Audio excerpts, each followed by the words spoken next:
அன்பான தேவஜனங்களே, இயேசு கிறிஸ்துவின் நாமத்தினால மீண்டும் கிரைஸ்ட் சர்ச் இன்டர்நேஷ்னல் மினிஸ்ட்ரி உங்களை வரவேற்கிறது. இன்றைக்கு கூட கர்த்தருடைய வார்த்தையை நம்ம தியானம் பண்ணுவோமாக. ஜெபம் பண்ணலாம். உங்களை அதிகமாக நேசிக்கிற நல்ல தகப்பனே, இந்த அருமையான வேலையில் உங்களுடைய வார்த்தைக்காக நான் ஸ்தோத்தரிக்கிறேன். கர்த்தர் ஆண்டவரே, இந்த வார்த்தையை கொண்டு எங்களோடு பேசுகிறதுக்காய் நன்றி. இந்த வார்த்தை 30, 60, 100 மடங்கு எங்கள் வாழ்க்கையில் பலன் தருகிறதுக்காய் நன்றி சுவாமி. வார்த்தையை அனுப்பி நீர் எல்லா காரியங்களையும் நீர் மாற்றுகிறதுக்காக நன்றி. இயேசுவின் நாமத்தில் பிதாவே, ஆமென்.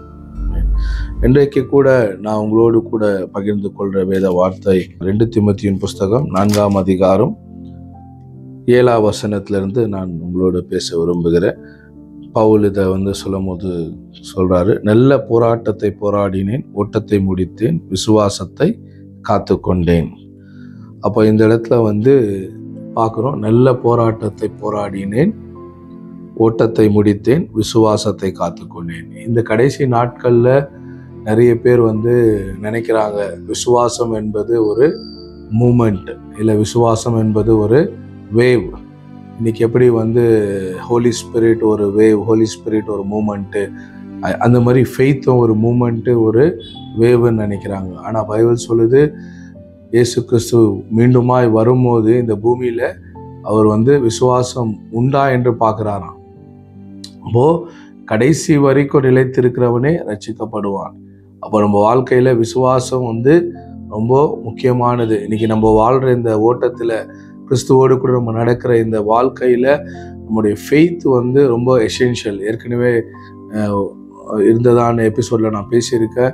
அப்போ விசுவாசத்தினால நம்ம ஒரு நல்ல ஓட்டத்தை ஓட வேண்டும், விசுவாசத்தினால நல்ல போராட்டத்தை போராட வேண்டும். இன்னைக்கு பிசாசோடு போராடுறது நிறைய பேர் இருக்கிறாங்க.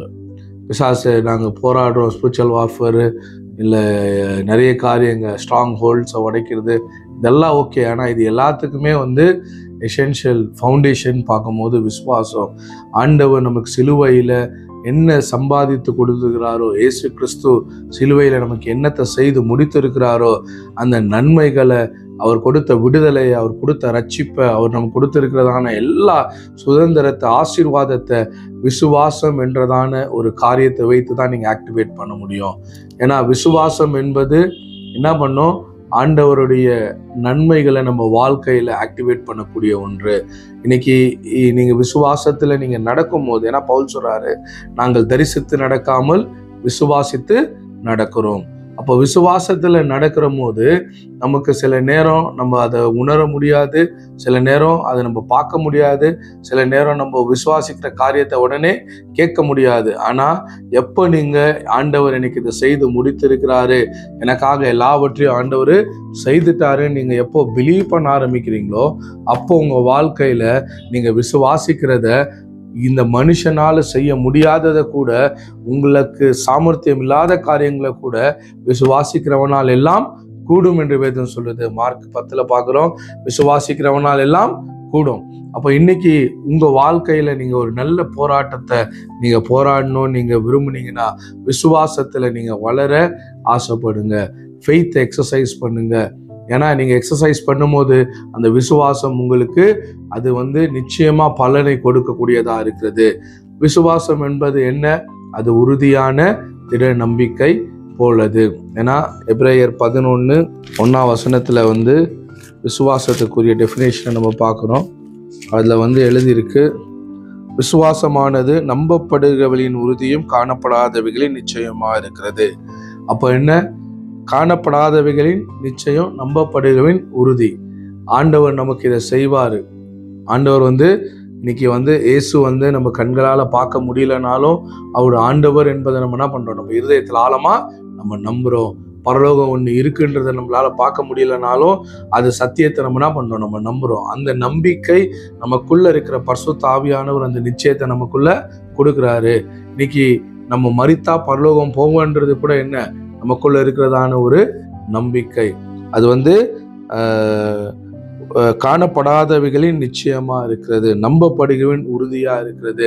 இன்னைக்கு நான் ரட்சிக்கப்பட்ட என்பது கூட என்ன, அது ஒரு நம்பிக்கை, அது ஒரு ஃபீலிங் இல்லை, நமக்குள்ள இருக்கிற ஒரு நம்பிக்கை. இன்னைக்கு யார் சொன்னாலும் நம்ம ஸ்ட்ராங்கா சொல்ல முடியும், நான் இனி இந்த பூமிக்குரியவன் அல்ல, நான் இனி பாவி அல்ல, இயேசு கிறிஸ்துவின் ரத்தத்தினால கழுவப்பட்டு நான் நீதிமானாக்கப்பட்டு இருக்கிறேன் அப்படின்ற அந்த நிச்சயம் நமக்குள்ள எப்படி வருது?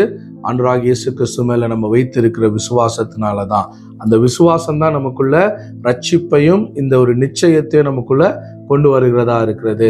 அப்போ இன்னைக்கு இந்த விசுவாசம் ரொம்ப முக்கியமானது. விசுவாசம் என்றது ரொம்ப சிம்பிளான விஷயங்க. அது ஒரு ராக் சாலிடு, அது உறுதியான திட நம்பிக்கையானது. இன்னைக்கு ஒரு காரியத்தை நீங்க விசுவாசிக்கிறீங்கன்னா அது யாராலையும் ஷேக் பண்ண முடியாது. அது ஷேக் பண்ண முடியாம உங்களுக்குள்ள ஒரு ஸ்ட்ராங்கா ஒரு பர்சுவேஷன் இருக்கா? அதுதான் ஆண்டவர் உங்களுக்குள்ள போட்டிருக்க விசுவாசம். யார் என்ன சொன்னாலும், உங்களுக்கு விரோதமா என்ன நடந்தாலும் உங்களுக்குள்ள உள்ளான ஒரு சமாதானம், ஆண்டவர் இந்த ப்ராமிஸ் எனக்கு கொடுத்திருக்கிறாரு, இந்த வார்த்தை எனக்கு பேசியிருக்கிறாரு, நிச்சயமா இதை எனக்குள்ள செய்து முடிப்பார் என்ற ஒரு அந்த தெளிந்த சிந்தை, அந்த ஒரு சமாதானம் உங்க இருதயத்துல இருக்கு பார்த்தீங்களா? அதுதான் விசுவாசம். அந்த விசுவாசம் தான் உங்களுக்கு அற்புதங்களை செய்கிறதா இருக்கிறது. ஆனா சில நேரம் நம்ம என்ன பண்ணக்கூடாது, நம்ம தரிசித்து நடக்கிறதுக்கு நம்ம என்ன பண்ணுவோம், நிறைய பேர் விரும்புவோம். ஆனா தரிசித்து நடக்கக்கூடாது. ஏன்னா பார்க்கறது, ஃபீல் பண்றது, உணர்றது, இது எல்லாமே விசுவாசத்துக்கு அப்புறம் தான் வரும். சில பேருக்கு பார்த்தாதான் நம்புவாங்க. எப்படி 12 சீஷர்ல தோமா என்ன சொன்னாரு, அவர் உயிரோட இருக்கிறாருன்றதுக்கு நான் என்ன பண்ணோம், நான் பார்க்கணும். பேதுருவும் கூட இருக்க சீஷர்களும் தோமா கிட்ட சொல்றாங்க, இயேசு கிறிஸ்து உயிரோட எழுந்துட்டாரு, அவரு இனி மரித்தவர் அல்ல, அவர் உயிர் தெளிந்தாருன்னு சொல்லும் போது தோமா சொல்றாரு, நான் அவரை தொட்டு பார்க்குற வரைக்கும் நான் என்ன பண்ண மாட்டேன், விசுவாசிக்க மாட்டேன்னு சொல்றாரு. அப்போ ஒரு நாள் சீஷர்கள் எல்லாம் அந்த அறையில இருக்கும்போது இயேசு கிறிஸ்து அந்த அறைக்குள்ள கடந்து வராரு. உயிர் தெளிந்த இயேசு அந்த அறையில வரும்போது அப்போ இயேசுவாமி சொல்றாரு, தோமாவே என்ன தொட்டு பாரு அப்படின்னு சொல்லும் போது, என்னுடைய கைகள்ல ஆணி அடிக்கப்பட்டதை தொட்டு பாருன்னு சொல்றாரு. அப்போ தோமா அதை தொட்டு பார்க்கும்போது தான் அவர் உணர்றாரு, அவர் மனம் திரும்புறாரு, அவருடைய அவநம்பிக்கையிலிருந்து, அவருடைய அவிசுவாசத்திலிருந்து அவரு மனம் திரும்புறாரு. நிறைய நேரங்களில் நம்ம கூட ஆண்டவர் சொன்ன வாக்கு தத்தங்கள், ஆண்டவர் சொன்ன வார்த்தைகளை நம்ம என்ன நினைக்கிறோம், முதல்ல நான் ஃபீல் பண்ணணும், அதுக்கான எந்த அறிகுறியும் எனக்கு ஆண்டவர் ஏதாவது ஒரு அறிகுறியை கொடுத்தாதான் நான் என்ன பண்ணுவேன், விசுவாசிப்பேன். ஆனா விசுவாசம் என்பது ஃபீலிங்ல இல்லை. விசுவாசம் என்பது அது கர்த்தருடைய வார்த்தையின் மேல இருக்கிறது, அவர் கொடுத்த வாக்கு தத்தத்தின் மேல இருக்கிறது. அது உறுதியான நம்பிக்கை. அது நடக்கும்ன்றதுல எந்த சந்தேகமும் இல்லை. இன்னைக்கு ஒருவேளை நீங்க பார்க்க முடியாம இருக்கலாம், ஆண்டவர் சொன்னதை உங்க வாழ்க்கையில நீங்க தொட முடியாம இருக்கலாம், பார்க்க முடியாம இருக்கலாம், உணர முடியாம இருக்கலாம். ஆனா நீங்க அதை விசுவாசிப்பீங்கன்னாக்கா, மனுஷனால் கூடாதது தேவனால் கூடும். அப்போ இந்த இடத்துல நம்ம என்ன பண்ணோம், நம்முடைய புத்தி சொல்றதை கேட்கக்கூடாது, நம்முடைய சுய எண்ணம் சொல்றதை கேட்கக்கூடாது, நம்ம சூழ்நிலை சொல்றத கேட்கக்கூடாது. இதெல்லாம் தாண்டி கர்த்தருடைய வார்த்தையை நம்ம என்ன பண்ணோம், நம்ம நம்பிக்கையாய் வைத்து கொள்ள வேண்டும். வேதத்துல அதே எபிரேயர் புஸ்தகத்துல 12ஆம் அதிகாரத்துல நம்ம பார்க்கிறோம். 12ஆம் அதிகாரம் 1ஆம் வசனம் சொல்லுகிறது, ஆகையால் மேகம் போன்ற இத்தனை திரளான சாட்சிகள் நம்மை சூழ்ந்து கொண்டிருக்க, பாரமான யாவற்றையும் நம்மை சுற்றி நெருங்கி நிற்கிற பாவத்தையும் தள்ளிவிட்டு விசுவாசத்தை துவக்குகிறோம் முடிக்கிறோமாயிருக்கிற இயேசுவை நோக்கி நமக்கு நியமித்திருக்கிற ஓட்டத்தில் பொறுமையோடே ஓடக்கடவும். அப்ப நம்ம ஓட்டத்துல, நான் என் ஓட்டத்தை முடித்தேன், விசுவாசத்தை காத்துக்கொண்டேன் பவுல் சொல்லும் போது, அவர் எப்படி அவருடைய ஓட்டத்தை முடிக்க அவருக்கு முடிஞ்சிருக்கோன்னா, அவருடைய பார்வை இயேசு மேல இருந்தது. இயேசுவை தவிர அவருடைய பார்வை எங்கேயும் இல்லை. ஏன்னா இதான் அவர் எழுதுறாரு. என்ன எழுதுறாரு, நான் பாரமான யாவற்றையும் நம்மளை சுற்றி நெருங்கிற பாவத்தை உதறி தள்ளிவிட்டு நமக்குள்ள விசுவாசத்தை தொடங்குறவர் யார், ஆண்டவராகிய இயேசு கிறிஸ்து. இன்னைக்கு ஒருவேளை எனக்கு விசுவாசம் இல்லை, நான் சந்தேகமா இருக்கிறேன், எனக்குள்ள நிறைய குழப்பம் இருக்கு, எனக்குள்ள அவ்விசுவாசம் இருக்கு அப்படின்னு நீங்க சொல்லுவீங்கன்னா, நீங்க பண்ண வேண்டியது ஒரே விஷயம்தான், அவ்விசுவாசத்தையும் சந்தேகத்தையும் உதறி தள்ளி அதை எடுத்து போட்டு கர்த்தர் உங்களுக்குள்ள விசுவாசத்தை ஊற்றும்படிக்கு நீங்க ஆண்டவர்கிட்ட கேட்பீங்கன்னா, ஆண்டவர் அவருடைய வார்த்தையை கொண்டு உங்களுடைய இருதயத்துல விசுவாசத்தை பெருக செய்கிறவரா இருக்கிறாரு. அப்போ உங்க விசுவாசம் பில்ட் ஆகுறதுக்கு நீங்க பார்க்க வேண்டிய ஒரே ஒரு நபர் யாருன்னா, ஆண்டவர் ஆகிய இயேசு கிறிஸ்து ஒருவர் மாத்திரம்தான். நீங்க முன்பாக பின்பாக உங்களை சுத்தி என்ன நடக்குதுன்றதை பார்க்காம இயேசு கிறிஸ்துவை நீங்க பார்ப்பீங்கன்னாக்கா, இயேசு கிறிஸ்துவை நீங்க பார்த்து அவரை தரிசிப்பீங்கன்னாக்கா அவர் உங்களுக்கு அற்புதம் செய்வாரு. ஒரு ஓட்டத்துல ஓடுகிறவன் அவனுடைய இலக்கு பந்தய பொருளை எப்படி ஆகிலும் பெற்றுக்கொள்ளணுன்றதான் அவனுடைய இலக்கா இருக்கும். இன்னைக்கு கூட விசுவாச ஓட்டத்துல நம்ம ஓடிக்கொண்டு இருக்கிறோம். இந்த விசுவாச ஓட்டத்துல நம்முடைய இலக்கு நமக்காய் வைத்திருக்கிற ஜீவ கிரீடத்தை பெற்றுக்கொள்ளுகிறது.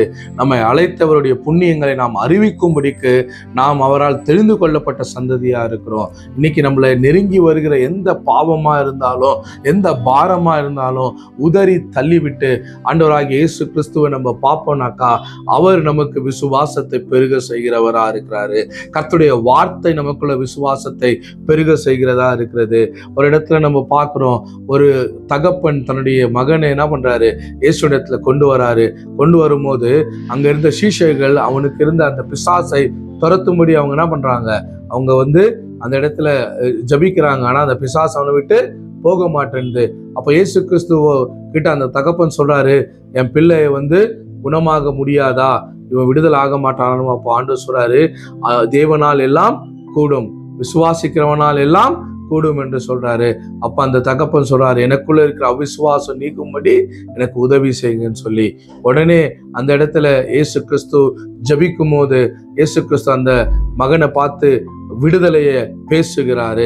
அந்த மகன் விடுதலை ஆகிறான். இன்னைக்கு கூட நமக்குள்ள அவிசுவாசம் இருக்கோனாக்கா, சந்தேகம் இருக்கோனா, குழப்பம் இருக்கோனா, நீங்க செய்ய வேண்டியது ஒண்ணுதான், இயேசுவே எனக்குள்ள இருக்கிற இந்த அவிசுவாசத்தை, குழப்பத்தை, சந்தேகத்தை எடுத்து போடுங்க ஆண்டவரே. எனக்குள்ள விசுவாசத்தை பெருக செய்யுங்க. எனக்குள்ள அற்புதம் நீங்க செய்கிறதுக்கு எது தடையா இருக்கோ அதை நீங்க எடுத்து போடுங்க. பாரமான யாவற்றையும் எடுத்து போடுங்க. எனக்குள்ள இருக்கிற எல்லா பாவத்தை எடுத்து போடுங்க. என்னை இந்த நாள்ல நீங்க என்னை பரிசுத்தமாக்குங்க. எனக்கு நீங்க விசுவாசத்தை பெருக செய்யுங்க. நீங்க சொல்லும் போது ஆவியானவர் உங்களுக்கு உதவி செய்கிறவரா இருக்கிறாரு. கர்த்தர் உங்களுக்கு உதவி செய்கிறவரா இருக்கிறாரு. பரிசுத்த ஆவியானவர் உங்களுடைய ஓட்டத்துல நீங்கள் நல்ல போராட்டத்தை போராடும்படிக்கு உங்க விசுவாசத்தை அவர் கட்டி எழுப்புகிறவரா இருக்கிறாரு. ஏன்னா நம்ம இன்னொரு சம்பவத்துல பார்க்கிறோம், இயேசு கிறிஸ்து ஒரு இடத்துல ஊழியத்தை முடித்து தன்னுடைய சீஷைகளை அனுப்புறாரு. நீங்க கடல்ல போங்க, நீங்க படகுல போய் கொண்டிருங்க, நான் உங்களுக்கு பின்னால வரேன்னு சொல்லி அவர் ராஜாமத்துல என்ன பண்றாரு, கடல் மேல நடந்து வராரு. நடந்து வரும்போது சீஷைகள் அவரை பார்த்து ஆவேசம் என்று கண்டு பயந்தார்கள் என்று சொல்லுறது. அப்போ இயேசு அங்க சொல்றாரு, நான் தான், பயப்படாதீங்கன்னு சொல்றாரு. அப்போ பேதுரு சொல்றாரு, நீரே ஆனால் நான் கடல் மேல நடக்க எனக்கு உதவி செய்யுங்கன்னு சொல்லி. அப்போ ஆண்டவர் சொல்றாரு, பேதுருவே நீ நடந்து வான்னு சொல்லி. அப்போ பேதுரு என்ன பண்றாரு, விசுவாசத்தோடு கூட அந்த படகுல இருந்து காலை கடல் மேல எடுத்து வைக்கிறாரு. எடுத்து வைத்து ஒரு 2 ஸ்டெப் வைக்கிறாரு. வைக்கும் போது அவர் நடக்கிறாரு. பாருங்க, இன்னைக்கு நீங்க நடக்க ஆரம்பிக்கும் போது ஆண்டவர் உங்க கூட இருப்பாரு. நீங்க நினைக்காதீங்க நீங்க முழுகி போவீங்களா, விசுவாசத்துல நான் இதை செய்ய போனேன்னா எனக்கு ஃபெயிலியர் ஆயிடுமா, விசுவாசத்துல நான் இதை என் விசுவாசத்தை நான் முயற்சி செய்ய போனா எனக்கு தோல்வி ஆகுமான்னு நீங்க பயப்படாதீங்க. நீங்க பார்க்க வேண்டியது ஆண்டவராகிய இயேசு கிறிஸ்துவ தான். நீங்க விழுந்தாலும் அவர் உங்களை தூக்கி எடுக்கிறவரா இருக்கிறாரு. அவர் நம்முடைய மிஸ்டேக்ஸையோ நம்முடைய தவறுகளையோ அவர் பார்க்கிறவர் இல்லை.